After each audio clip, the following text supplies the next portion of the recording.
Dan yang paling mengerikan adalah ia menggantung ususnya di dahan pohon. Hai, Assalamualaikum warahmatullahi wabarakatuh. Thank you for clicking on this video and welcome back to Anggi di Sana channel.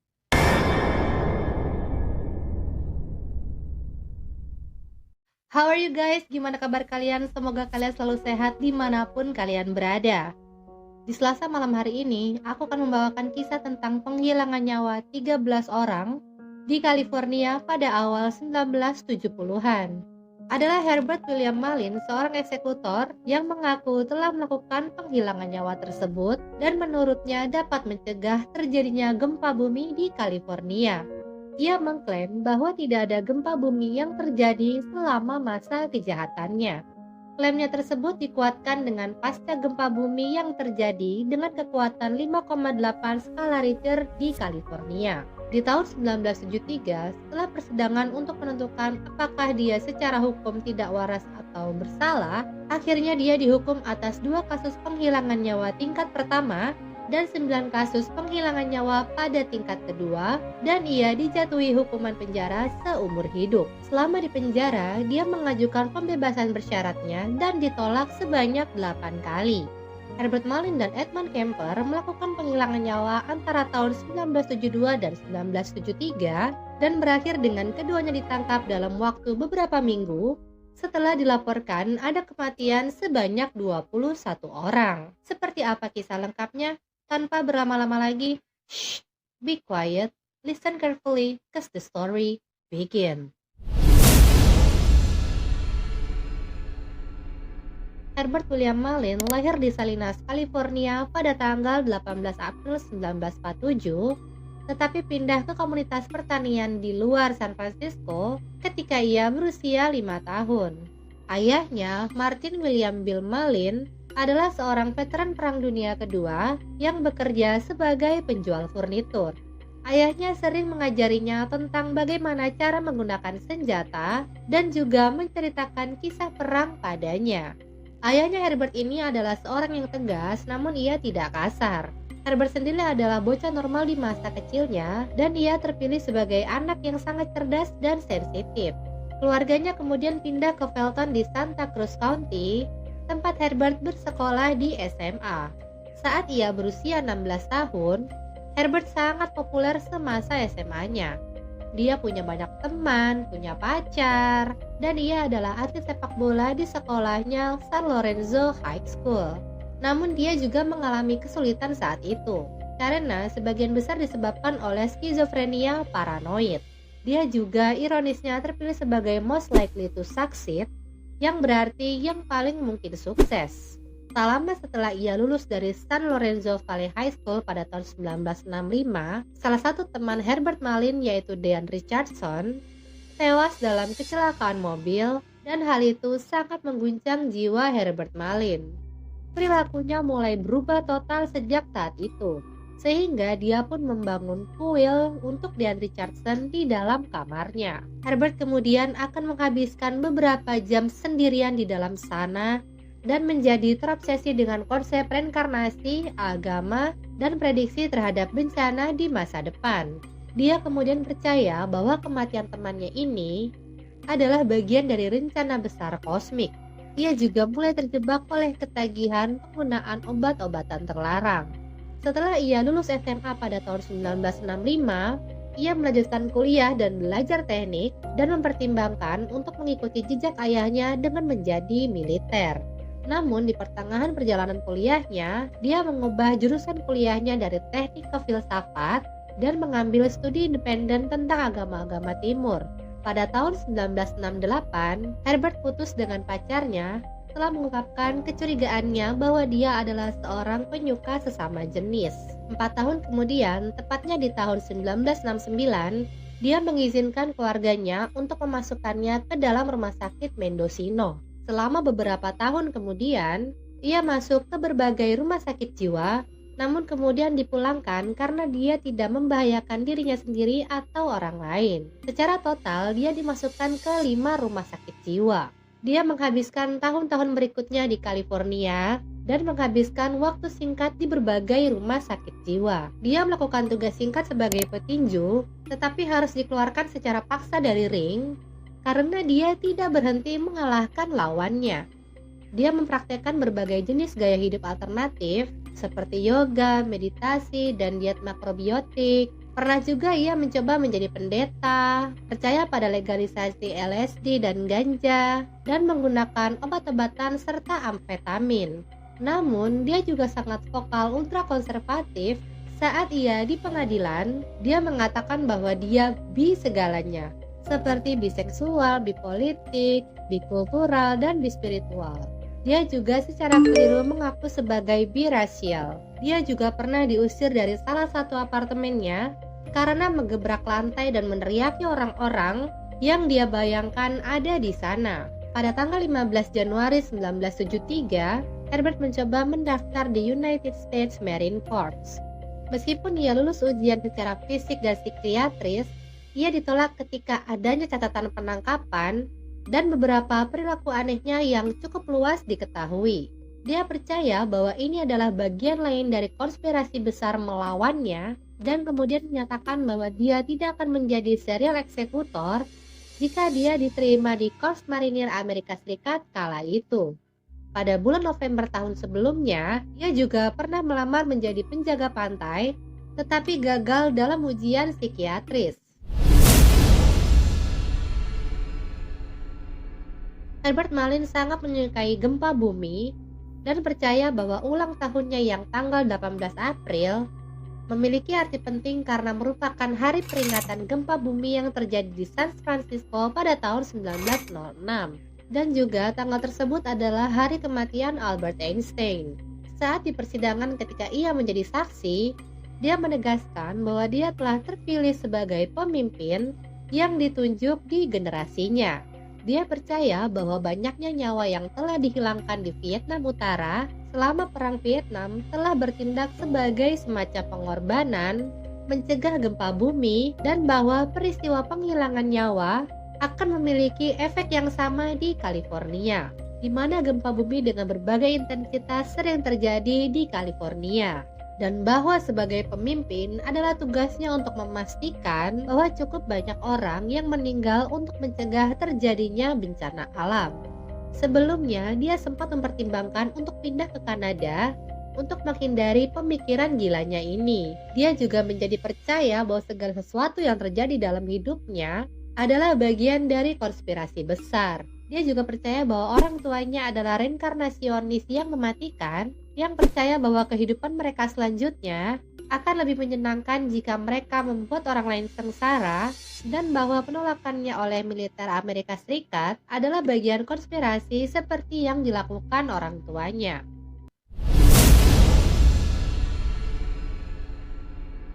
Seiring berjalannya waktu, Herbert mulai mengalami delusi skizofrenia yang ditandai dengan ia mulai mendengar suara-suara yang menyuruhnya untuk menghilangkan nyawa dan bahkan melukai dirinya sendiri dan membakar tubuhnya dengan menggunakan rokok.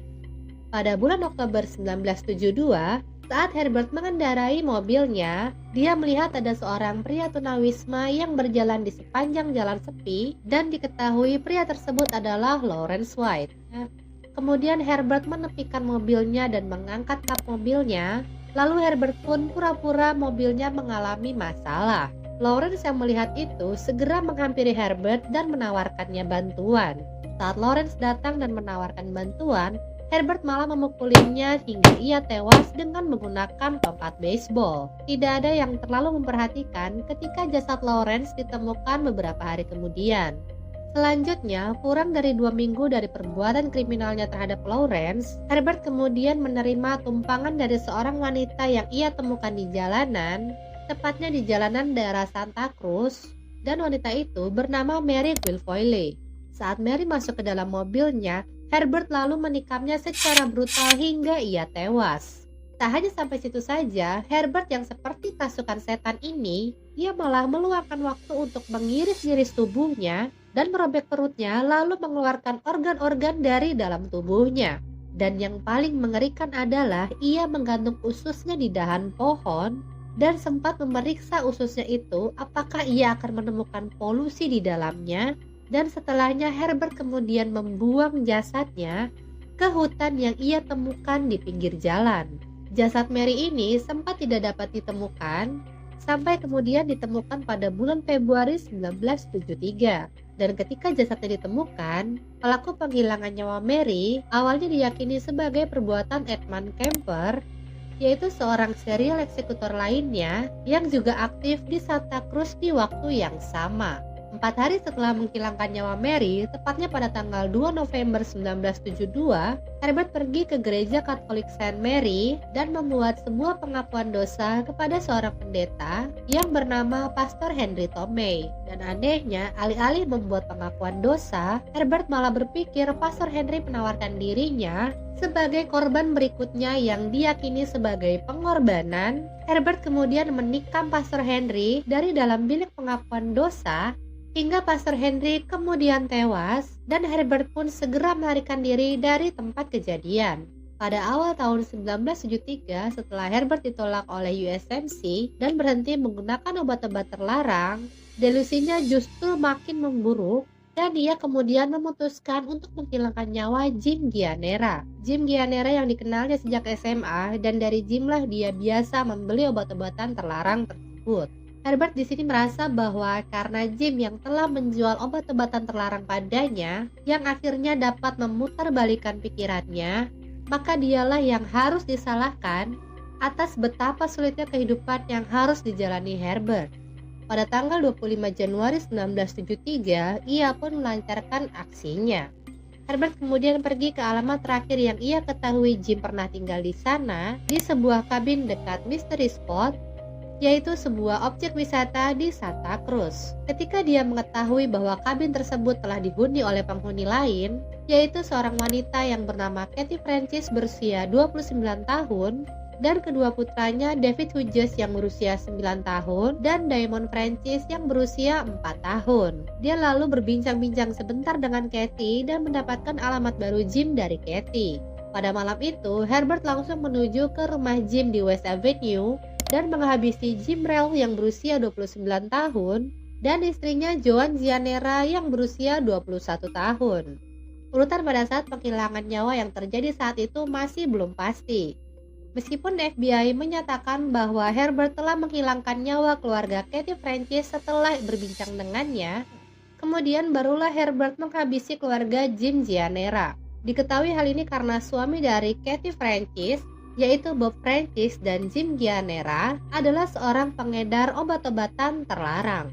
Polisi kala itu berpendapat bahwa kasus penghilangan nyawa kedua keluarga tersebut terkait dengan beredarnya narkoba, sehingga Herbert pun tidak dianggap sebagai tersangka. Saat jasad dari kedua keluarga tersebut ditemukan, keluarga Kathy dan keluarga Jim ditemukan dengan keadaan semuanya ditembak di kepala, lalu ditikam berulang kali. Kurang dari 2 minggu kemudian, pada tanggal 6 Februari 1973, Herbert melihat ada 4 remaja laki-laki, yaitu David Alan Oliker yang berusia 18 tahun, Robert Michael Spector berusia 18 tahun, Brian Scott Card berusia 19 tahun, dan Mark John Dre Belbis berusia 15 tahun, yang sedang berkemah di Henry Cowell Redwood State Park. Dan kemudian Herbert mendekati mereka. Herbert yang menyamar sebagai penjaga taman menyuruh mereka semua pergi dan beralasan bahwa mereka telah mencemari hutan. Ketika Herbert membubarkannya, dia lantas mengeluarkan pistol dan menembak mereka tepat di jantungnya satu persatu. Kemudian Herbert menyatakan bahwa dia telah menanyakan kepada 4 remaja laki-laki tersebut melalui telepati apakah dia dapat menghilangkan nyawa mereka, dan mereka semua telah memberinya izin. Gimana dah? Beberapa hari kemudian, tanggal 13 Februari 1973, Herbert dengan menggunakan senapan yang diambilnya dari perkemahan, ia menembak dan menghilangkan nyawa seorang pria yang bernama Fred Perez, seorang buruh yang bekerja di depan jalan masuk rumahnya. Seorang tetangga yang menyaksikan aksi tersebut lalu segera melaporkannya kepada polisi. Kemudian seorang polisi datang dan menangkap Herbert. Di kantor polisi, Herbert benar-benar tidak kooperatif. Ia selalu saja berteriak, "Diam! sebagai jawaban terhadap semua pertanyaan yang diajukan polisi. Ketika Edmund Kemper ditangkap, Edmund dan Herbert ditahan sementara di sel yang bersebelahan, di mana Edmund menuduhnya mencuri ide tempat pembuangan sampahnya. Sampah di sini korban ya maksudnya. Herbert didakwa atas 6 tuduhan kasus penghilangan nyawa saat ditemukannya barang bukti di apartemennya. Masalah besar selama persidangan adalah untuk menentukan apakah dia memenuhi syarat untuk pengakuannya bahwa ia mengalami gangguan kejiwaan atau tidak. Ada argumen bahwa penghilangan nyawa yang dilakukannya kepada keluarga Jim dan keluarga Casey adalah suatu kasus penghilangan nyawa berencana. Pada akhirnya, pada bulan Agustus 1973, Herbert tetap dinyatakan bersalah atas 8 penghilangan nyawa tingkat 2 dan 2 dakwaan penghilangan nyawa tingkat pertama, yaitu Kathy Francis dan Jim Gianera, dan dia dijatuhi hukuman penjara seumur hidup atas perbuatannya. Dia menjalani hukuman penjaranya di penjara negara bagian Mule Creek di Ione, California. Dan ia tidak memenuhi syarat untuk pembebasan bersyarat hingga tahun 2021 ketika ia berusia 74 tahun. Herbert juga tercatat pernah berinteraksi dengan Edmund. Edmund melakukan apa yang disebutnya perlakuan modifikasi perilaku pada Herbert dengan memberikannya kacang setiap dia baik. Herbert kemudian meninggal dunia pada tanggal 18 Agustus 2022 di usia 75 tahun karena sebab alamiah. Itulah tadi kisah kasus penghilangan nyawa berantai yang dilakukan oleh Herbert Malin. Sungguh tragis ya. Awalnya yang semasa kecilnya ia adalah bocah normal, kemudian tumbuh menjadi remaja yang bisa dibilang dia memiliki banyak prestasi dan juga cerdas karena satu kejadian yang mengguncang jiwanya saat ia kehilangan teman baiknya. Ia kemudian menjadi depresi dan mengalami gangguan mental. Jadi janganlah sampai kita menyepelekan gangguan mental yang dialami oleh siapapun, dan baiknya bila memang diketahui muncul gejala-gejala tersebut, segera kunjungi dan konsultasi dengan psikiater atau ahli di bidangnya agar bisa ditangani lebih dini. Semoga apa yang terjadi pada Herbert Malin ini tidak terjadi lagi di kemudian hari, dan semoga para korban diterima di sisi Tuhan. Kalau kamu suka dengan video ini, jangan lupa hit like buttonnya dan share ke semua sosial media yang kamu punya. Tentunya jangan lupa buat kamu yang belum subscribe, segera subscribe agar channel ini semakin berkembang dan turn on notification-nya supaya kamu jadi orang yang pertama tahu saat aku upload video berikutnya. Dan untuk kamu yang sudah subscribe channel ini, terima kasih banyak karena kalianlah aku menjadi semangat untuk menyajikan kisah-kisah seru, menarik, dan menegangkan. Kalau kamu ada ide dan saran untuk videoku selanjutnya, silakan tulis di komentar, cause I would like to know it and love to share with all of you. Follow Instagram aku @anggi di sana supaya kita bisa lebih dekat. Thank you so much for watching, dan aku udah gak sabar untuk ketemu kalian lagi di videoku selanjutnya. Bye, assalamualaikum warahmatullahi wabarakatuh.